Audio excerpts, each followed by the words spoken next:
In today's video, I'm going to teach you how to request a refund on Teachable. Before we begin, it's helpful to understand how refunds work on this platform. Teachable itself doesn't process refunds for courses. Instead, each individual school on Teachable sets and manages its own refund decisions. That means your request goes directly to the school owner or creator of the course you purchased, and you'll be reaching them through their contact form. Start by logging into the specific Teachable school where you made your purchase. This is important. Don't log into the general Teachable homepage. You'll want the exact school site that hosts the course you bought. Once you're signed in, look to the top right corner of the page and click your profile icon. From the menu that appears, select Contact. This opens the school's contact form, which is the official way to submit your refund request. Now fill out the form carefully and completely. Enter your name as it appears on your account. Provide your order number, which you'll find in your purchase receipt email.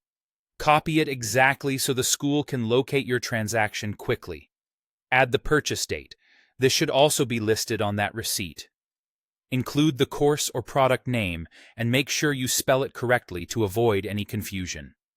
In the message field, clearly and politely state your reason for requesting a refund. Keep it factual and concise. For example, you can reference that the content didn't meet your needs or that you can't use the course for your intended purpose. If there's a specific detail that will help the owner understand your situation, like a module not being accessible on your device, mention it briefly.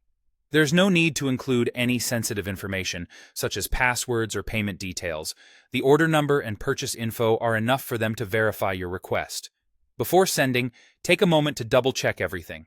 Confirm the order number, date, and course name match your receipt, and that your message is respectful and easy to understand.